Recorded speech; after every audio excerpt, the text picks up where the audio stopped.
एक ओंकार सतनाम कर्ता पुरख निर्भव निर्वैर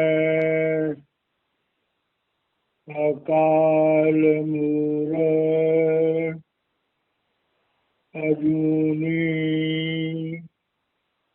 सैभं गुरु प्रसाद जप आद सत जुगाद सत है भी सत नानक होसी भी सच। पहली पातशाही श्री गुरु नानक देव जी महाराज जी की ये पवित्र रचना जप जी का मूल मंत्र है। सच्चे पातशाह उस परम पिता परमेश्वर की महिमा में उच्चारण कर रहे हैं कि हे परमात्मा, आप स्वयं उत्पन्न हुए एक ओंकार के रूप में, प्रकाश और शब्द के रूप में, और आपने मनुष्यों के उद्धार के लिए जब से सृष्टि बनी मनुष्य का चोला धारण करके पृथ्वी पर आते रहे। आज भी आप इस संसार में किसी न किसी मानव चूल्हे में जरूर काम कर रहे हो, और जब तक ये पृथ्वी रहेगी तब तक आप अपनी प्यारी आत्माओं के लिए मनुष्य का चोला धारण करके बार बार आते रहोगे और उन्हें ताकते रहोगे। जप जी की 16वीं पौड़ी का आज हम 7वीं लाइन से शुरू कर रहे हैं। जिया जा तिरंगा के नाम सब नाल किया बुरी कलाम, लिखा लिख जाने कोई लिखा लिखिया केता होई, केता तान सुआल रूप केती दात जाने कौन कोट।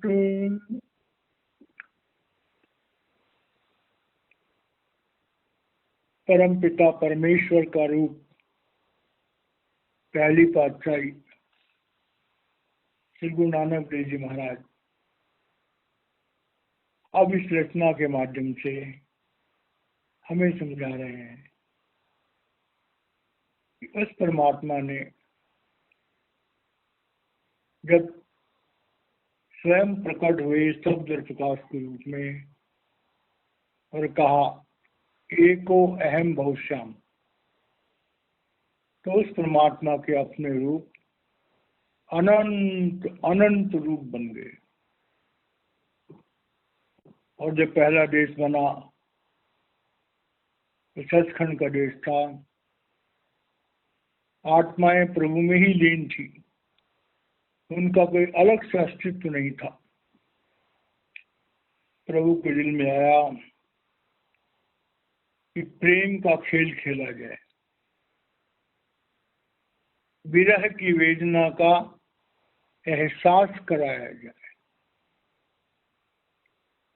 अपने से दूरी का एहसास कराया जाए। आत्माओं को। तो प्रभु ने एक निरामय कोष बनाया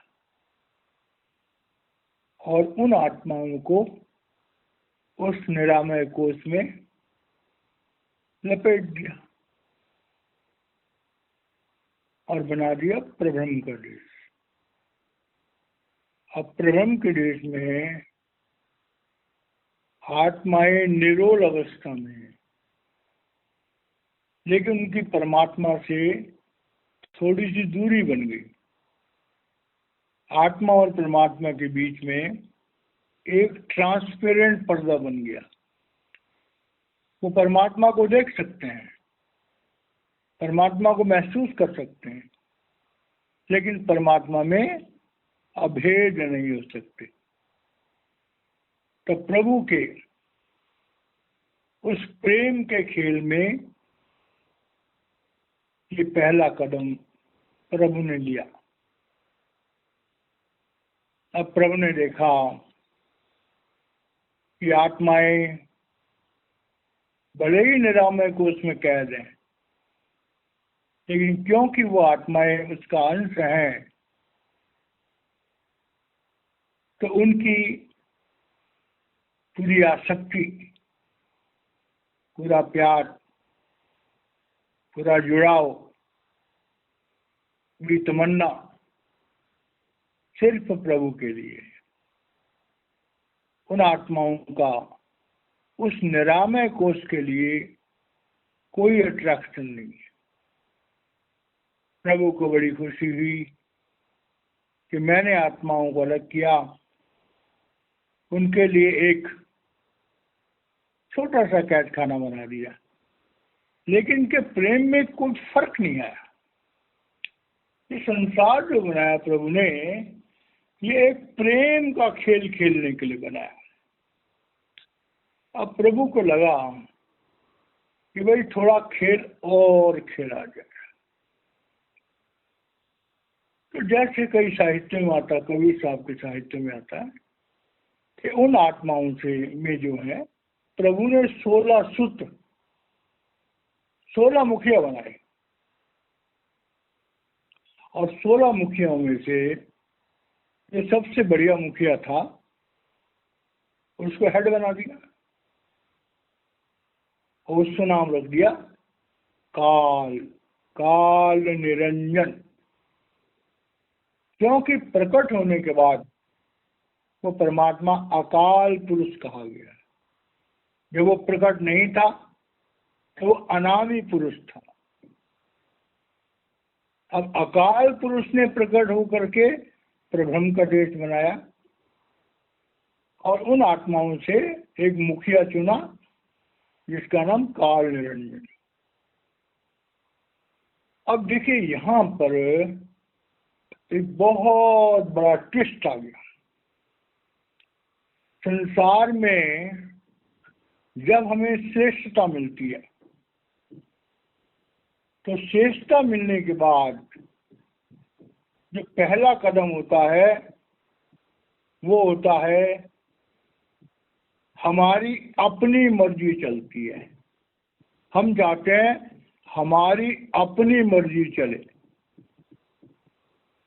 अब हमारी अपनी मर्जी चले तो भगवान ने कहा उस श्रेष्ठ आत्मा से जिसका नाम काल निरंजन कहा गया कि भाई अब बताओ तुम क्या चाहते हो।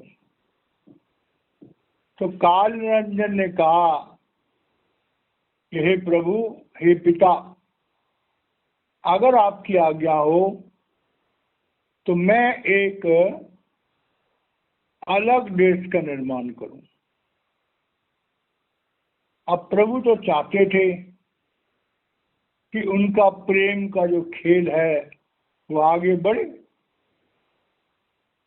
तो प्रभु ने कहा चलो भी अच्छी बात है, खेलो। तो काल ने कहा मुझे शक्ति चाहिए। प्रभु ने कहा कि मैंने तुम्हें को अपनी शक्ति दी। अब काल निरंजन के पास, भगवान काल निरंजन के पास परमात्मा की शक्ति आ गई। अब यहां से सारा लफड़ा शुरू हुआ। काल निरंजन भगवान ने क्या किया? सबसे पहला काम किया कि जो आत्माएं उसे मिली थी उन आत्माओं को, आधी आत्माओं को तो स्त्री रूप बना दिया और आधी आत्माओं को पुरुष रूप बना दिया। दोनों के लिए दो चोले तैयार कर दिए, दोनों के लिए दो विचार पैदा कर दिए, दोनों के लिए अलग अलग प्रकृति पैदा कर दी, दोनों के लिए 3 गुण पैदा कर दिए, 25 प्रकृतियां पैदा कर। और पहला शरीर जिसका निर्माण अकाल पुरुष की ताकत से काल पुरुष ने तैयार किया, उस शरीर का नाम था ब्रह्मंडी शरीर। उस ब्रह्मंडी शरीर में काल ने जो चालाकी करी कि 50% तो परमात्मा की चेतना डाल दी और उसने माया उत्पन्न करी। 5 भूत, पृथ्वी तत्व, जल तत्व, अग्नि तत्व और वायु तत्व। अब ये 5 भूत जो थे वो ब्रह्मलोक में उनका स्वरूप निर्मल और पवित्र है। उनका रूप शब्द और प्रकाश का है। वहां के शरीर शब्द और प्रकाश है। वहां प्रकृति का निर्माण हुआ। प्रकृति बोलते हैं हमारी वास्तविक सोच, वास्तविक व्यवहार, नेचुरल व्यवहार। अब वहां पर 50% चेतनता और 50% माया, और स्त्री और पुरुष होने का भ्रम। अब हुआ क्या कि प्रब्रह्म में आत्माएं, उनका पूरा ध्यान परमात्मा की तरफ था। अब यहां पर जब 2 रूप बनाए तो आत्माओं को भ्रमित कर दिया और ऐसा मसाला डाला दोनों के अंदर कि दोनों एक दूसरे की तरफ अट्रैक्ट हो गए। और यहीं पर काम, क्रोध, लोभ, अहंकार का भी जन्म बन गया। अब वहां पर क्योंकि उसने अकाल पुरुष से सत्ता ली थी, तो एक रिप्रेजेंटेटिव अकाल पुरुष का और एक रिप्रेजेंटेटिव उसने अपना बना दिया, वो मन।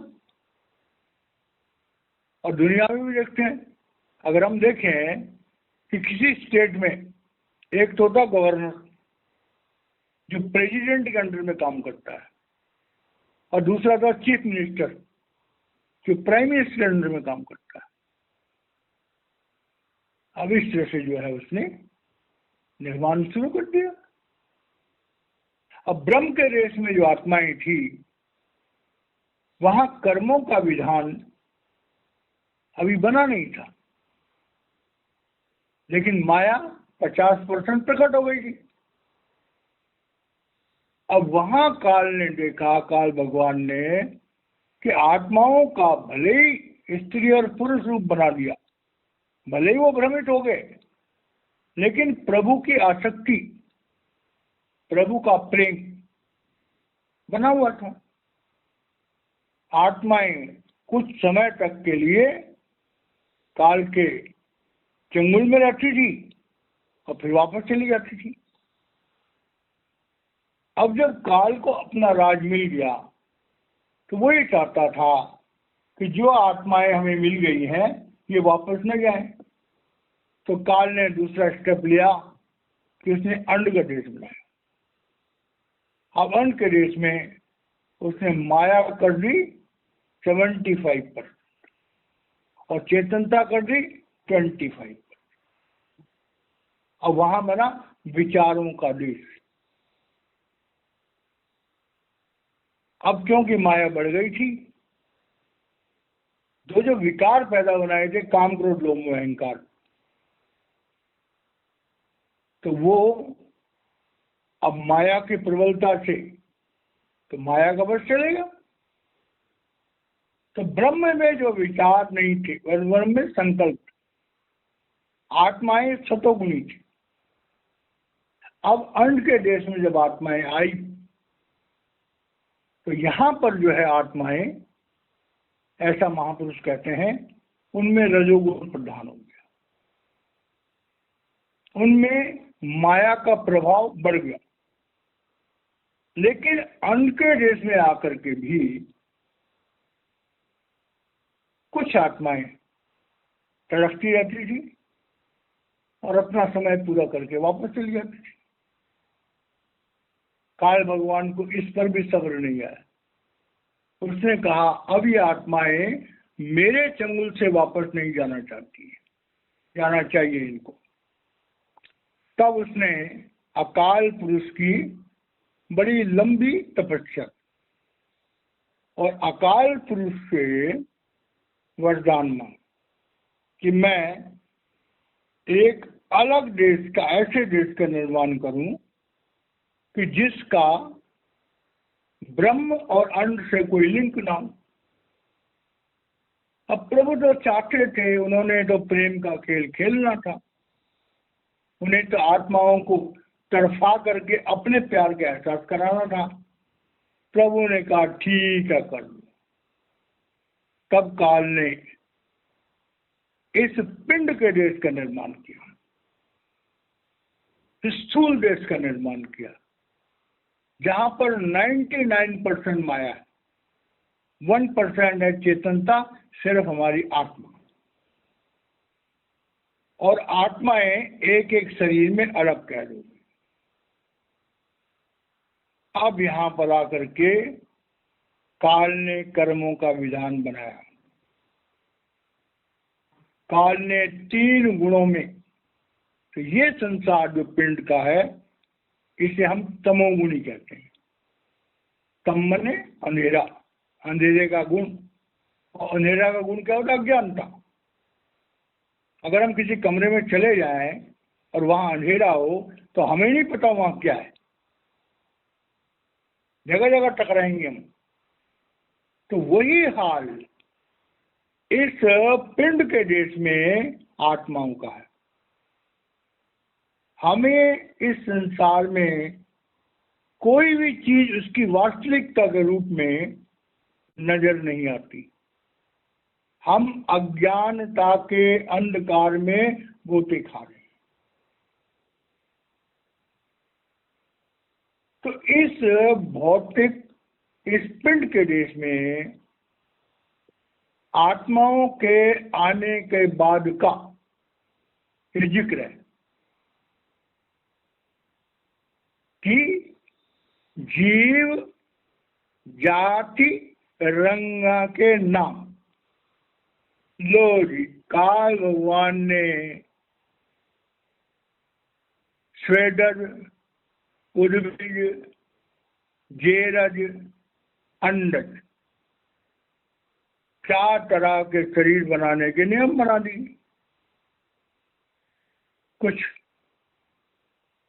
पृथ्वी से उत्पन्न हो रहे हैं, मिट्टी से उत्पन्न हो रहे हैं, कुछ मौसम के परिवर्तन से, पसीने से उत्पन्न हो रहे हैं, कोई अंडे से उत्पन्न हो रहे हैं, कोई झिल्ली से उत्पन्न हो रहे हैं, और 84 लाख किस्म के शरीर बना। अब 84 लाख किस्म के शरीर बना दिए, 4 खानियां बना दी, जलचर, थलचर और नभचर बना दिए, और उनके लिए नियम बना दिया। और टाइम एंड स्पेस, हर जीव के लिए उस जोनी में रहने के लिए एक समय निश्चित कर। और यहां पर जो है कामनाएं प्रबल कर दी,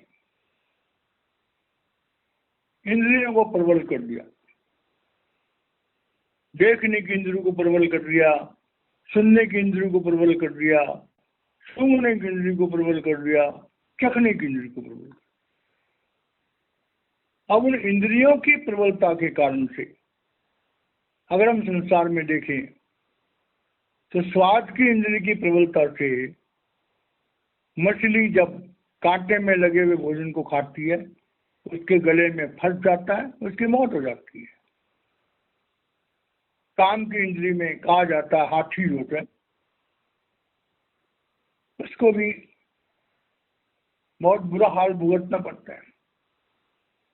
कान की इंद्रिय प्रबलता से हिरण को ढोल की आवाज सुना करके शिकारी पकड़ लेते हैं। आंख की इंद्रिय की प्रबलता से जो परवाना होता है वो जलकर खाक हो जाता है। तो इन मनुष्य के अलावा जो बाकी रचनाएं हैं उनमें एक इंद्रिय प्रधान है। अब ये मनुष्य का शरीर जब मिला बनाया तो ऐसे महापुरुष कहते हैं कि उस परम पिता परमेश्वर ने, उस अकाल पुरुष ने जब अपने पुत्र काल पुरुष की ये बात सुनी थी कि मैं इस पिंड के देश का निर्माण कर रहा हूं, और जब उसने कर्मों के विधान बनाने के लिए उस अकाल पुरुष से परमिशन ली थी, तो अकाल पुरुष को थोड़ा संदेह हो गया था कि भाई ये अब थोड़ा गड़बड़ करने वाला है। तो अकाल पुरुष ने कहा नहीं, 75% तुम्हारी चलेगी और 25% हमारी चलेगी। 75% तुम्हारे कर्मों का विधान चलेगा और 25% हमारी बख्शिश का प्रधान चलेगा। इसलिए तुम जो मनुष्य का चोला है, जब ये मनुष्य का चोला बनाओगे तो इसमें 75% तो तुम्हारा कर्मों का विधान काम करेगा, लेकिन 25% मेरा लॉ ऑफ मर्सी काम करेगा।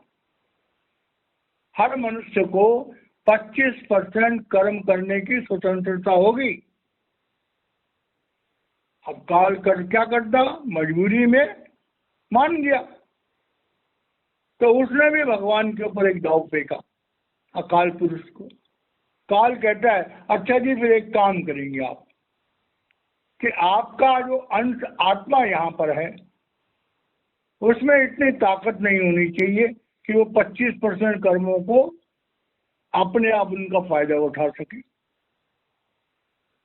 अब अकाल पुरुष को समझ में आ गया कि भैया ये कोई चाल चलने वाला है।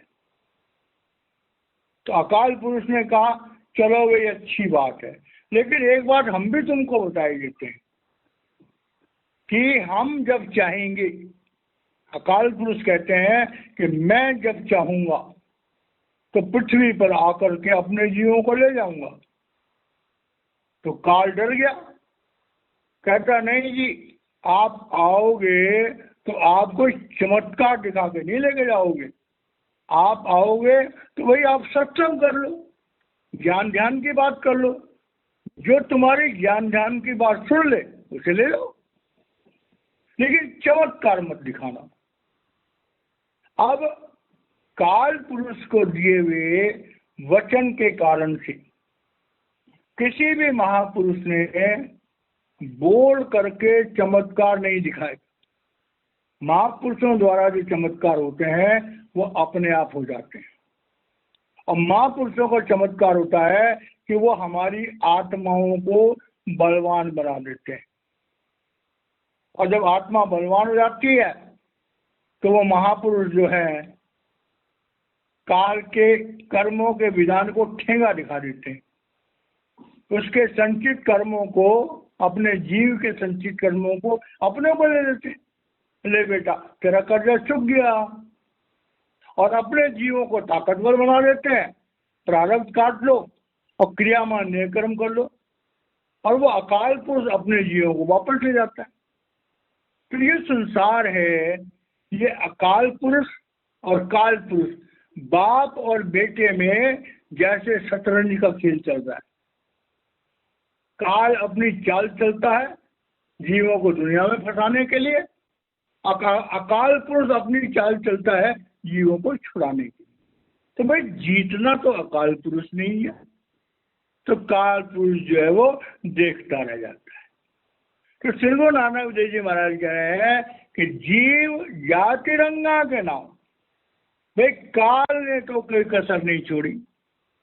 84 लाख योनियां बना दी, 3 गुण बना दिए, 25 प्रकृतियां बना दी, तरह तरह की लज्जतें पैदा कर दी, तरह तरह की वासनाओं की दुकानें लगा दी, और आत्मा को हर फैसिलिटी दे दी कि चल भाई फंस, चल भाई फंस, धन वैभव में फंस, काम वासना में फंस, यश अपकीर्ति में फंस, क्रोध में फंस, मोह में फंस, लोभ में फंस, लेकिन फंस जा। अब काल बेचारा यही सोचता है फंस जा, हर बात में फंसा लो इसको। तो जीव जाति रंगा के नाम, सब ना लिखा बड़ी कलाम। भैया पसारा है, ये तो उस अकाल पुरुष की ताकत से, जैसे बाप का पैसा बेटा खर्च करता है, अकाल पुरुष की ताकत को, अकाल पुरुष की मर्जी, उन्होंने काल पुरुष को दे रखी ताकत, चल बेटा खर्च कर। तो ये पसारा जो बना है, ताकत अकाल पुरुष की, अकल काल पुरुष की। काल पुरुष का षड्यंत्र काटने के लिए अकाल पुरुष ने भी दाव चल रखा है। चल बेटा तू जितना मर्जी दाव चल ले, मेरा जब दिल किएगा करेगा मैं पृथ्वी पे आऊंगा और अपनी जीवों को ले जाऊंगा। जिन तुम भेजे तीना ही बुलाए, सुख सहज सेठी घराओ। तो श्री गुरु नानक देव जी महाराज कह रहे हैं कि हम इस संसार में जो भी पसारा देखते हैं, जो भी अच्छी चीज देखते हैं, जो भी बुरी चीज देखते हैं, उससे घबराओ मत। इस पिंड के देश में चीजों का निर्माण काल के द्वारा हुआ है, लेकिन उसमें जो सत्ता काम कर रही है वह काल पुरुष की है। शरीर काल पुरुष का, आत्मा काल पुरुष की, इंद्रियां काल पुरुष की, उनको काम करने की सत्ता अकाल पुरुष की। तो अकाल पुरुष ने भी ऐसा दाव चला कि काल अपनी मनमानी न कर सके। तो कह रहे संसार का जो भी पसारा देखते हो उससे भ्रमित मत हो जाओ। जितनी मर्जी अच्छी चीज हो और जितनी मर्जी बुरी चीज हो, उसके अंदर में जब जाओगे तो कहीं ना कहीं तुम्हें उस अकाल पुरुष की सत्ता काम करती हुई नजर आएगी आत्मा के रूप में। आगे कह रहे हैं, ए लेखा लेख जान कोई, लेखा लिखिया केता हुई। अब यहां पर आ जाओ, ए लेखा लिख जाने कोई। अकाल पुरुष की माया को काल सत्ता के सारे प्रपंचों में, 3 लोकों में किसी में ताकत नहीं कि उस अकाल पुरुष के रहस्य को जान सके। ये लेखा लिख जाने कोई,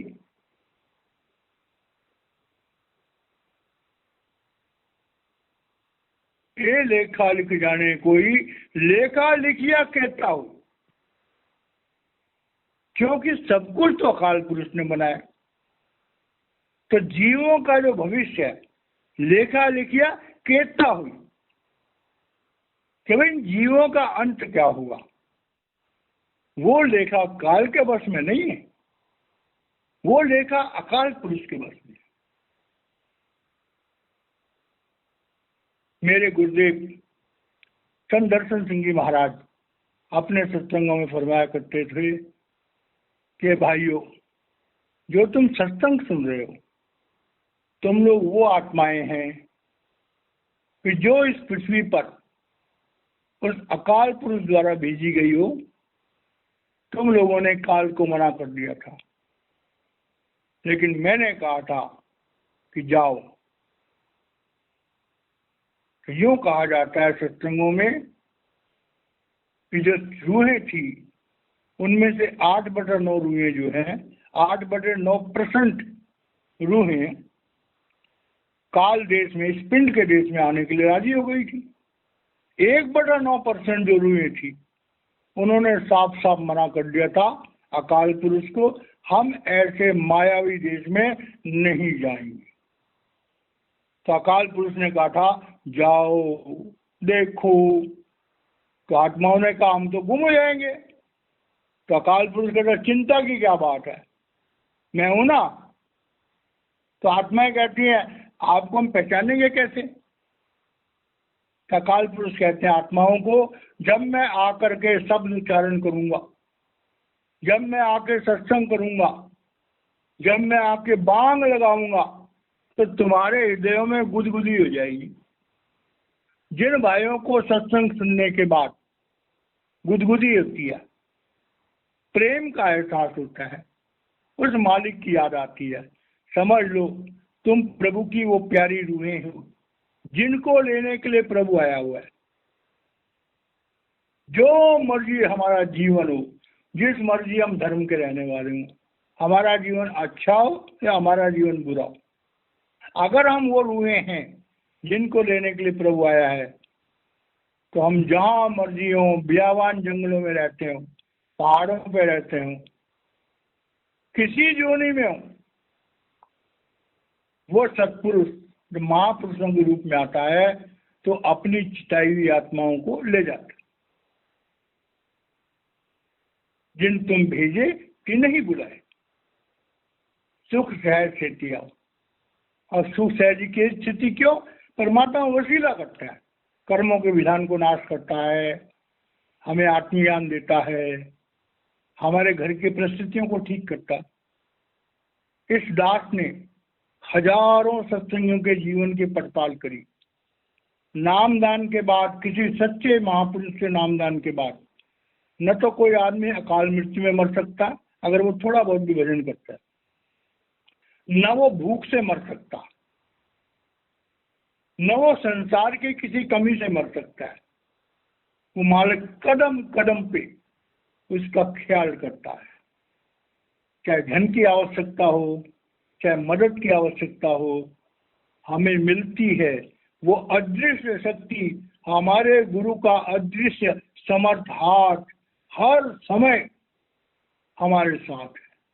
वो हमारी कमजोरी है कि हम भजन सिमरन में बैठे नहीं होते, हम अपने गुरु के उस रूप को, नूरी रूप को अपने चारों तरफ नहीं देखते, उस सुरक्षा कवच को नहीं देखते जो हमें दिया गया है, जिस सुरक्षा कवच को ऐरा गहरा तो क्या स्वयं काल निरंजन भी नहीं भेज सकता।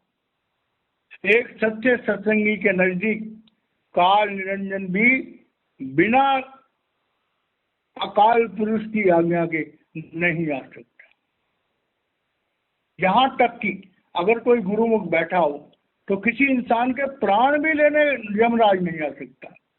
संत कृपाल सिंह जी महाराज एक दिन बता रहे थे कि वो अपने किसी रिश्तेदार को मिलने गए, रिश्तेदार की अंतिम समय था, उनके प्राण निकलने वाले थे। सिराने पर संत कृपाल सिंह जी महाराज बैठे हुए थे। काल के दूत आए दरवाजे पर। संत कृपाल सिंह महाराज तो यमराज को, काल दूतों को साक्षात देखते थे, तो उन्होंने देखा कि एक यमदूत आया हाथ में पास लेकर के, दरवाजे पे आया, उसने कृपाल सिंह महाराज को देखा, भाग गया। उसके बाद उसका दूसरा सीनियर आया, वो भी देख के भाग गया। फिर उन्होंने यमराज को खुद कहा कि भाई हमारे बस की बात है नहीं। अब यमराज आया, दरवाजे पे खड़ा हो गया और कृपाल सिंह महाराज जी को हाथ जोड़ रहा है, कह रहा है महाराज थोड़ी देर के लिए आप हटिए, ये हमारा जीव है, हमें ले जाना है। तो कृपाल सिंह महाराज जी कह रहे थे मुझे मजबूर होकर के बाथरूम जाने का बहाना बनाना पड़ा, और जैसे मैं बाथरूम गया, काल उस जीव की आत्मा को ले गया। तो यहां तक है कि कोई सच्चा सत्संगी अगर किसी मरते हुए इंसान के बगल में बैठ जाए और उसका शब्द खुला हुआ हो, तो जब तक वो बैठा हुआ है काल उस जीव के प्राण भी नहीं लेके जा सकता। हम लोग जब नामदान लेते हैं तो गुरु को असल में भगवान समझते ही नहीं। हम तो गुरु को एक सियाना, एक समझदार इंसान समझते हैं। और यही कारण है कि वो दौलत जो हमारे गुरु ने हमें दी, वो दौलत 3 लोक में उपलब्ध नहीं है। वो दौलत साधनाओं से प्राप्त नहीं होती। वो दौलत बड़े बड़े ध्यान लगाने से प्राप्त नहीं है। वो दौलत तो बख्शिश का माल, सैवं गुरु प्रसाद, आध्यात्म गुरु के प्रसाद के रूप में हमें मिलता है जब। लेकिन गुरु का कहना मानो, गुरु के दिए हुए नाम का जाप करो। अगर गुरु के दिए हुए नाम का जाप करोगे तो सत्य जुड़ जाओगे, सत्य जुड़ जाओगे तो सत्संग आओ। तो इस तरह से कह रहे हैं कि ये लेखा लिख जाने कोई, लेखा लिखा कहते हैं किसी के बूते की बात नहीं है कि उस अकाल पुरुष के लेख को 3 लोक में स्वयं काल भी जो है उसको नहीं जान सकता। और केता तान स्वाली रूप, और जब हम प्रभु के उस विधान को जानते ही नहीं है तो केता तान, कितनी ताकत, स्वाली रूप, उस परमात्मा के जो रूप रस गंध स्पर्श ये पृथ्वी के राज हैं, इन पृथ्वी के राजों को केता तान स्वाले रूप, इतनी तान कहाँ, इतनी ताकत कहाँ कि परमात्मा की सृष्टि के उन समस्त राजों को पहली बात तो सराहना करे, उनकी प्रेज करे, उनका शुक्राना करे। हमारी अकल इतनी है ही कहाँ कि हम प्रभु के राजों को जान सकें। और वो ताकत हमारे पास है नहीं। केता तान, इतनी ताकत होनी चाहिए, स्वालिय रूप, जो प्रभु के संसार की इस सुंदरताओं को, इन रूपों को, इन 84 लाख योनियों के बारे में हम सराह करें, बयान करें, गुणगान करें। वो आत्मिक ताकत जो है किसी आम इंसान के पास नहीं है। मतलब ये दृष्टि गोचर जगत जो हमें दिखाई देता है, इसमें अनंत अनंत खूबसूरतियां दिखाई देती हैं, अनंत अनंत भंडार हैं। थोड़ा लंबा सब्जेक्ट है। तो ये कह रहे हैं कि जो रूप के रूप में प्रभु ने जो रूप बनाए, 84 लाख रूप बनाए, उसमें सब आगे कह रहे इनकी सराहना करने, इनकी प्रेज करने के लिए वो ताकत कौन लाएगा, किसके पास? खेती दात जाने कौन। और प्रभु ने हमें कितनी दातें दी। अब देखिए, बाहर तो हम देख सकते हैं कि किसी इंसान के पास बड़ा मकान है, उसके घर में 2-4 गाड़ियां खड़ी हैं, उसकी 2-4 फैक्ट्रियां हैं, उसके बैंकों में करोड़ों रुपया है।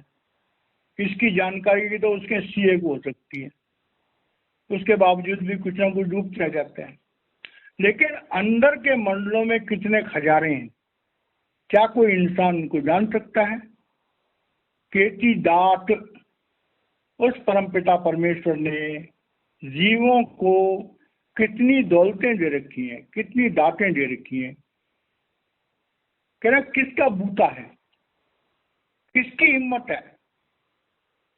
हम तो इस पिंड के देश के एक छोटे से हिस्से में आज की साइंस ये नहीं जान पाई कहाँ पेट्रोल है, कहाँ सोना है, कहाँ पर हीरे हैं, कहाँ पर जवाहरात है। तो संसार इतना बड़ा है, उसके बाद अंदर के मंडल उससे भी बड़े हैं। तो कह रहे परमात्मा ने जीव आत्माओं को कितनी दातें दी हैं। तो कह रहे हैं उसके लिए किसी इंसान का बूता भी तो होना चाहिए जानने के लिए। इसका आंतरिक मतलब क्या हो कि गुरु नानक देव जी महाराज जी की ये रचना है। गुरु नानक देव जी 3 लोकों के जो महापुरुष होते हैं, 3 लोकों की समस्त रचना। एक बारी की बात है, हजूर बाबा सावन सिंह जी महाराज अपने सत्संग में कह रहे थे कि बाबा जयमल सिंह जी महाराज के उन्होंने जब नाम की दीक्षा ली तो ऐसे पहाड़ी पर घूमने चले गए। तो सावन सिंह महाराज जी कहते हैं, देखो बाबा जी सामने कितनी सुंदर पहाड़ी, बड़ी अद्भुत पहाड़ी।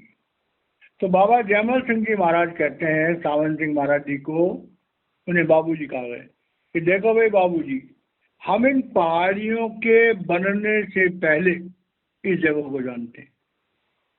मतलब महापुरुष सृष्टि के उत्पन्न होने से लेकर के और आज तक की जितनी भी बातें हैं वो सब उनके संज्ञान में।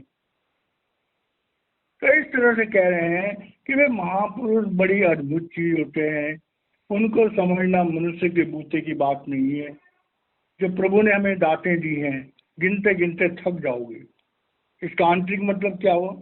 श्री गुरु नानक देव जी महाराज कह रहे हैं कि ऐ जीवो, उस परम पिता परमेश्वर ने अपना कॉल पूरा करके अपने अंश सदगुरु को इस दुनिया में भेज दिया। अब भाई अगर वापस जाना चाहते हो तो सदगुरु के साथ जुड़ जाओ। कोई टका पैसा तुमसे लेगा नहीं, कोई कंडीशन तुम्हारे लिए बनाएगा नहीं, सीधी सादी बात करेगा। कृपाल सिंह महाराज जी एक बड़ा मजेदार दृष्टांत दिया करते थे। कह रहे भाई संसार में तो यह हाल है, एक गद्दा हो, उसके कंधे पर बड़ा भारी बोझ लगा, वो गधा किसी कीचड़ में फंस जाए और कीचड़ इतना भारी हो कि वहां से निकल ही ना सके। अब गधा रो रहा है, कोई भला आदमी उसकी पुकार को सुनता है, उस कीचड़ में जाता है, उस गधे के कंधे से बोझ उठा करके अपने कंधे पर रख लेता है, उस गधे की रस्सी पकड़ करके अपनी ताकत से उस गधे को कीचड़ से निकाल करके बाहर लाता है। बाहर ला करके उस गधे को अच्छे साफ पानी से नहलाता धुलाता है। उस गधे को घास खाने को देता है, हरी हरी। अब गधा तो गधा होता है, वो हरी हरी घास खाता है। जब उसके शरीर में थोड़ी ताकत आ जाती है तो वो दौड़ जाता है। वो बंदा कहता है, अरे भाई सुन ले, भाई सुन ले। नहीं नहीं, अब मुझे ताकत आ गई, अब मैं बाद में देखूंगा। महाराज जी हंस के कहा करते थे, गुरु आता है, हम इस इंसानी शरीर में बेअकली से जी रहे हैं। हमारे से बोझ, कर्मों का बोझ हटाता है, हमें गंदगी के जीवन से निकालता है, हमें नाम के उस अमृत जल से स्नान कराता है, साफ सुथरा करता है, हमारी भौतिक इच्छाओं को, हमारी भौतिक जरूरतों को पूरा करता है। नामदान के बाद हर इंसान की जिंदगी में आर्थिक तरक्की जरूर आती है। और हम कैसे हैं? उस गधे की भावनाओं के हिसाब से हमारे जीवन में समृद्धि आती है। जब तक तो रो रहे थे, तब तक तो अपने धर्म स्थानों में रोज जाते थे। जब संपन्नता आ गई तो फिर हफ्ते में एक दिन हो गया, ज्यादा संपन्नता आ गई 15 दिन में एक दिन हो गया, और ज्यादा संपन्नता आ गई तो 1 महीने में एक बार हो गया, और ज्यादा संपन्नता आ गई तो महाराज जी के दर्शन होते थे ना टीवी पे, शाम को यूट्यूब पे देख लेंगे। 6 महीने लोग आश्रम नहीं जाते। क्यों? कि संपन्नता आ गई। तो भाई हम इंसान हैं, उस नालायक गधे की बराबरी न करें। हम उसके एहसानों को याद रखें और अपने मकसद को याद रखें। गुरु मिल जाए तो जरूर अपने जीवन का उद्देश्य प्राप्त करने की कोशिश करें। इस काल देश से पिंड छुड़ाएं और अपने उस अकाल पुरुष के देश में, सचखंड में, जहाँ आनंद ही आनंद है, मौज ही मौज है, कोई दुख नहीं है, कोई संताप नहीं है, आनंद ही आनंद है। जो भाई बहन सत्संग को सुन रहे हैं, चलो हम सब मिल करके ऐसा भाव बनाते हैं कि टोले की टोली सदगुरु के साथ मिलकर के और सचखंड की यात्रा पर चलते हैं। मेरा अपने गुरुदेव से, आज मेरे गुरुदेव का जन्मदिन भी है, तो इस जन्मदिन के मौके पर मैं अपने गुरुदेव संत दर्शन सिंह महाराज जी से प्रार्थना करता हूँ, हे गुरुदेव, जो स्पिरिचुअल टॉक चैनल पर आपके सत्संगों को सुनेगा, चाहे वो किसी जाति का हो, किसी देश का, किसी धर्म का हो, चाहे वो आपको जानता हो न जानता हो, हे महाराज जी, आज मुझे एक वरदान दो। आपके इस दास, आपके इस कुत्ते के मुंह से, क्योंकि आपके कुत्ते के गले में आपका पट्टा है, जो आपके इस कुत्ते का भौंकना सुन ले, आप उस पर रहम करना, आप उसको अपने प्यार से नवाजना, आप उसके दिल में प्रभु प्रेम की ज्वाला को भड़काना। ये मेरे मुर्शिद, सब लोगों का भला हो। सर्वे भवन्तु सुखिनः, सर्वे सन्तु निरामय, सर्वे भद्राणि पश्यन्तु मा कश्चित् भाग्येत्। तो आज जो है ये हम इसको यहीं विराम देते हैं, और यदि प्रभु ने चाहा तो कल फिर आगे का होगा। जय महाराज जी।